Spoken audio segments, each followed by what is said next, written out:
Every now and then I have a dream from which I awake very disturbed. The most recent one happened just last week. In my dream, I was in a neighborhood with houses of different sizes.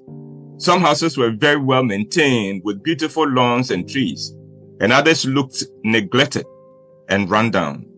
It was obvious that in this neighborhood, extreme wealth and extreme poverty lived side by side. Each house had a name and a number. Some of the houses had very high walls, and so I could not see into them from the street, but I could hear the sounds from those houses. But even though they had high walls, they had security cameras watching everything happening in every house in the neighborhood. One particular house among those with high walls had a huge gate that was heavily guarded. Well-armed young men would run out of that house every now and then and go into any house they wanted, and take out whatever they wanted and return home with it to great cheers. I was fascinated by this house, and so I lingered a little at the gate. Then I heard a voice say, "Keep moving." The voice was warm, and it was not an order. I turned and realized that I was not alone. Something about this person I discovered was with me startled me. This person looked like my double. He looked exactly like me. "Hi," I said in alarm. "Who are you?" He said, "Never mind who I am. Listen, it is dangerous to loiter in front of this gate. Keep moving. You'll find what you are looking for down the road." "I am looking for something?" I asked. I did not know I was looking for anything. I thought I was only taking a walk. So I turned to him. "Tell me, what am I supposed to be looking for?" He smiled and said, "You love to ask questions, don't you? Now, listen, you don't have time to be asking questions now. You are here to watch, observe, and absorb as much as you can. So, let's keep moving." As we resumed walking, I said, "I really would want to know who you are." He said, "Did you notice the house we just walked past?" I looked back. I realized that in my preoccupation to ask him questions, I had not really paid attention to what was going on around us. I said, "I think I missed it. Shall we go back?" He said, "It is not necessary. There are many more houses like that one. So, let's keep moving." Now I paid attention to everything that was going on around me. Almost every house was busy. Some had people relaxing in the compound, whilst others worked themselves to death. Some houses had happy sounds coming from them, and others had angry sounds. There were violence and abuse in some, and love and harmony in others. And then I saw it. Without being told, I knew that this was it. This was the house I was looking for. I did not know I was looking for it until I saw it. But once I saw it, even in the distance, I knew without any doubt that this was the house I was coming to. The guy with me said, "You are right. This is your home." "My home?" I asked. I did not know that I had a home here. "You mean I live here in this neighborhood?" He simply ignored my questions. I turned my attention to the house that was supposed to be my home. It was not a big house, but it was not the smallest in the neighborhood either. Even from a distance, I noticed that there was a lot of activity in the house. People would rush in looking poor and with empty hands, and re-emerge almost immediately, richly clad and with their hands full. It seemed like everybody in the neighborhood knew that there were riches in that house simply for the taking. The house virtually had no walls, and the traffic in and out of the house was heavy. Then I saw others looking like me coming out of the house in tatters and looking starved. I had not seen them entering the house like the others who come out looking so good.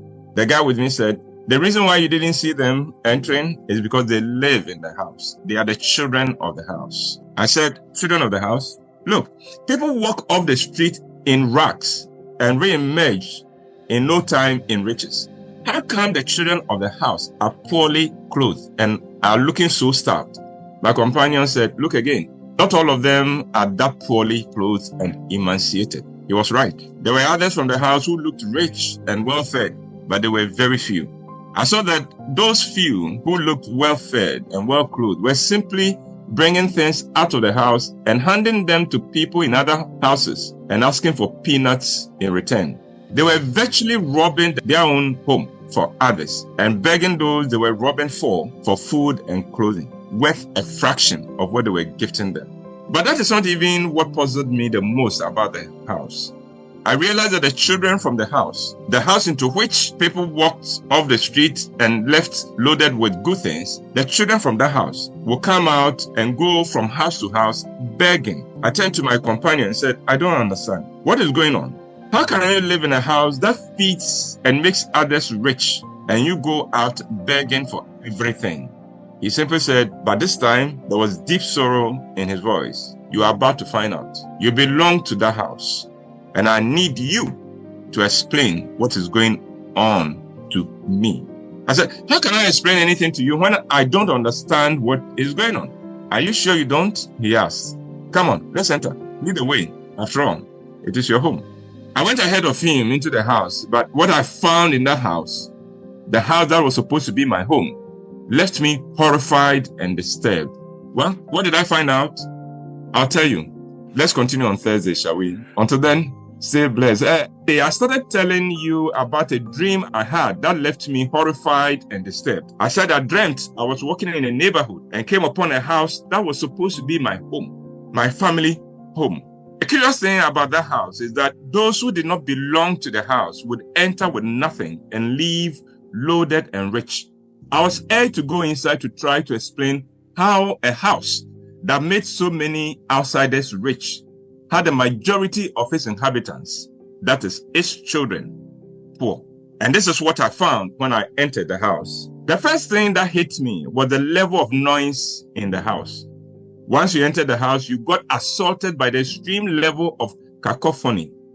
Everything was very loud, confusing, and discordant. The next thing was how dirty the house was. People dropped litter everywhere. The gutters were used for the disposal of all kinds of waste, and every gutter was choked and stinky. It did not seem like anyone was in control, judging by the level of indiscipline, which was mind-boggling. Everyone treated outsiders with respect and generosity, but treated their own kith and kin with contempt and viciousness. Outsiders soon after entering learned to treat the family, that is, those who belonged to the house, with contempt, and the family did not seem to have any problem with that at all. There were a lot of rooms in the house, but I found people sleeping outside.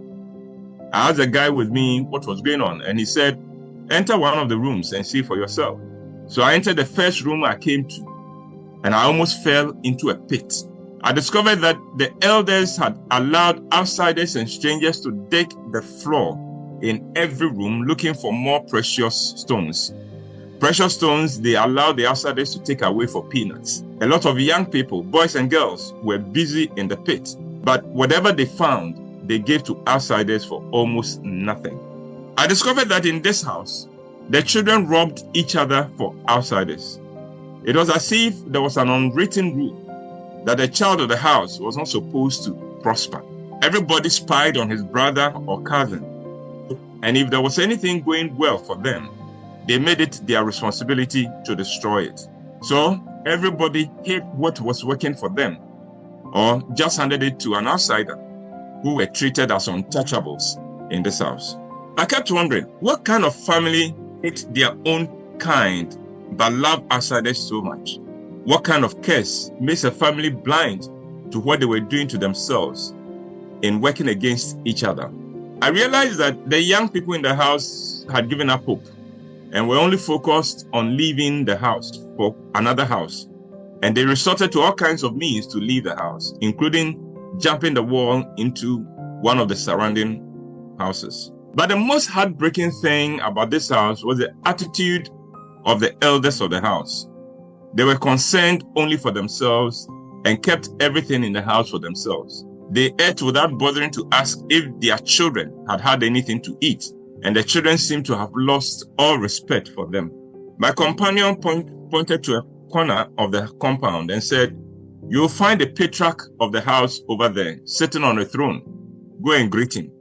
I walked to the corner and saw the throne, but it was not a human being sitting on it, but money. Money had taken over the house and reduced everything in this house to money terms. Nothing else meant anything. I turned to my companion and said, "Is this house cursed or what?" Just then, I heard a loud sound. I turned in the direction of the sound and saw that a corner of the house had collapsed. I knew there were people in that corner of the house, and so I rushed there to find out if they were safe and if I could help. What I saw made me throw up. The people had been buried in the pit in the room. I rushed out to look for help for them and realized that everyone was going about their business as if nothing had happened. I thought they had not seen or heard of the accident, so I walked up to a group standing around and said, "Help! Some people have been buried in there." They looked at me with indifference and said, "What were they doing in there?" Just then, I felt someone shaking me. Then I heard a voice saying, "Ebo." I woke up to find my wife looking at me with worry written all over her face. She said, "You were crying in your sleep." I felt like telling her, "Let me cry, let me weep." But I knew she would not understand. And so I just said,